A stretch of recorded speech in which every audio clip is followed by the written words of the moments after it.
Ladies and gentlemen, last night we saw the second preseason game of the year with the Atlanta Falcons and the Tennessee Titans. And in this game, I really wanted to focus on some of the younger guys and how they looked within this football team. And there was one guy that really stood out to me. I know he didn't have the greatest game in the world in terms of stats, but man, did he look pretty explosive for the most part. James Pearce. Now again, you guys let me know how you felt about him in this second game, but I thought initially he did a good job generating pressure on Cam Ward and forcing him outside the pocket. Now, always didn't end up working in the Falcons' favor, but again, all we're really looking at in these games is how the technique and how his ability is in terms of creating that pressure. So we're going to break down the film. Before we really dive in though, I want you guys to do me a favor and comment down below one or two other players that you want me to break down next year for the Atlanta Falcons. With that being said, hit the like button, subscribe, join the family, and let's dive right in. So first thing we're going to notice right here, he's in a 5 technique. Essentially outside of the tackle. There's no tight end, there's no running back on this side, so usually you don't have to worry about a chip and release in these certain formations from the offense, which means he's going to get a one-on-one. Now, also, the offensive line is in what we like to call 5-man scat protection, and they're sliding to the left. Essentially means boom, boom, boom. These guys are sliding, usually creating a double team, whether it's interior or exterior, and then leaving one-on-one matchups to the outside with James Pearce and this interior guy, right? So as this happens, he's going to plant that left foot into the ground, getting all of the power and weight onto the outside foot of this tackle.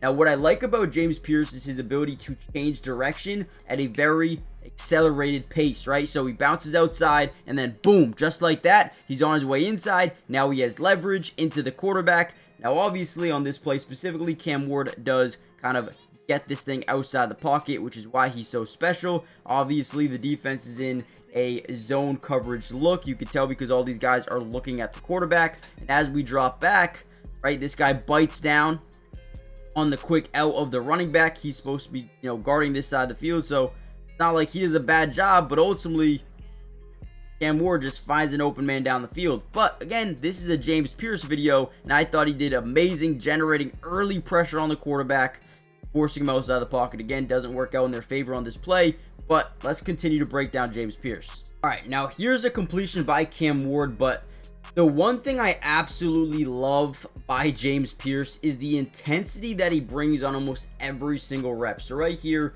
I think Cam Ward checks. He understands that this guy might be coming off the edge. He knows he wants to throw to the blitzing side, which ends up working perfectly, especially in this off coverage look by the defense. But again, this is a James Pearce video. Once again, he's lined up on the inside shoulder of the tight end, which means he's in a 7 technique. And again, they like to utilize him with space off the edge because he's very fast, but also very powerful as well. The offensive line is in what we like to call 5-man scat protection. This time, they're sliding to his side and man-to-man to the right, which means you might get a little bit of a double team here. I want you to realize and notice how powerful he is off this snap. Watch him engage with this left tackle, okay? Now, again, watch this, okay? Ball snapped, boom, drives that strong arm into the inside shoulder and actually knocks him down. Now again, because they're in a 5-man scat protection and they're sliding protection to him, this left guard is able to bounce out and kind of stop him from getting to the quarterback. But if they were sliding to the opposite side here, this would have been a potential sack here for James Pearce on any given rep, right? So James Pearce is an absolute dog. Look at this, boom, throws this guy into, not the ground, but drives him back how many yards? Right, off first contact, 2, 3, 4, 5 yards, brings it back 5 yards. So just with one strong arm punch. Beautiful job. And he flies around the edge. They were lucky they were in a scat slide to the left on that play because of James Pearce. All right, very weird play here by the offense. It is 3rd and 1, but they try to run like QB sneak, no tush push, just the QB sneak here, and they get absolutely torched. That center gets blown up right away. Quarterback bounces off. Good job by James Pearce coming off this edge and kind of securing the tackle. Doesn't do anything crazy here, just kind of puts his arm into him, which, again, shows you how powerful this dude really is. He barely even touches this guy, and he is able to completely throw him onto the ground. Right? Oh, simple as that. All right, now in the NFL, and really quickly, before we deep dive any further into this is a big play, by the way. Hit the like button if you haven't already done so. Subscribe to the channel if you are new. It is completely free. It doesn't cost anything. And we will be breaking down James Pearce and the Atlanta Falcons throughout the entirety of not only preseason, but regular season as well. So make sure you guys are joining the family. It doesn't cost anything.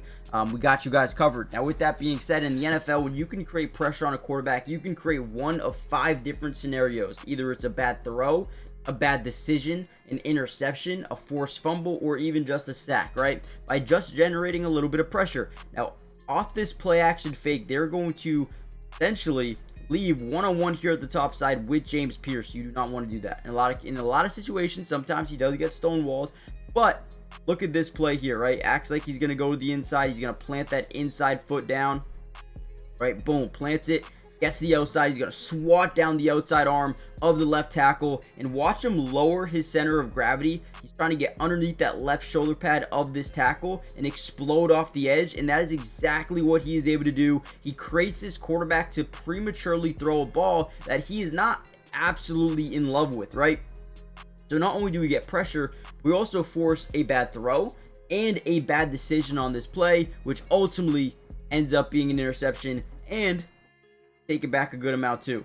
So James Pearce, beautiful job exploding off the edge, creating pressure, and allowing your team to force an interception. This is what you can do by just generating a little bit of pressure, man. A little bit of pressure. Perfect. All right, another really good play. They're going to get a little bit of pre-snap motion here from a wide receiver that's going to motion all the way behind the quarterback. Now on this play, we can either toss this thing over to the running back or to the wide receiver, or we can hand this thing off. Maybe we can even keep it as well. Basically, a nice little RPO play here. We're also in a double mug look as well. 2 linebackers lined up over that A gap. Now, ultimately, they're going to hand it off. Watch James Pearce do a really good job, kind of contain the quarterback here for a second, but also read and react. Obviously, they don't want to take this throw here because they don't really have the numbers. I mean, I guess they do. They would have a one-on-one situation, but they would rather, I guess, take this handoff.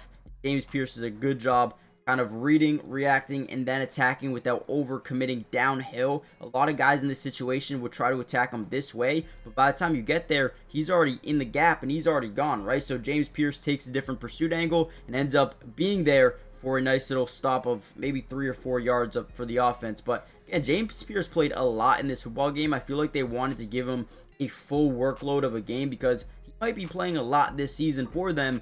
So I think this was a good kind of test of how good he could be. Last real play I want to show you guys is this bubble, right? You are not really supposed to be the guy here that makes these tackles 100% of the time, but you're going to see what we like to call work ethic, right? Intensity, eye motor. This is why I really liked James Pearce, because of that work ethic alone. Right here, they have some good numbers where, right, this guy's getting up that sideline. Basically, just have this guy in contention to get there. You have a blocker here. You have a blocker here. If the blocks hold up well, this could be a touchdown. This could be a big-time play. James Pearce never stops running, gets up the field, and look, it spins off that tackle. If James Pearce slowed this thing down and didn't really want to get up there, this probably would have been a even bigger gain for the offense, but James Pearce does ultimately take him down. I do think that James Pearce played a lot in this game. He looked relatively good. I thought there was a lot of reps where, you know, he got pressure on the quarterback. He forced a interception on one. So I think he's getting better, man. He's getting better. I think this was a great second game for him. And let me know what you guys think in the comments. Hit the like button, subscribe, join the family, and I'll see you guys in part 2. Let me know who you want me to break down next. Peace.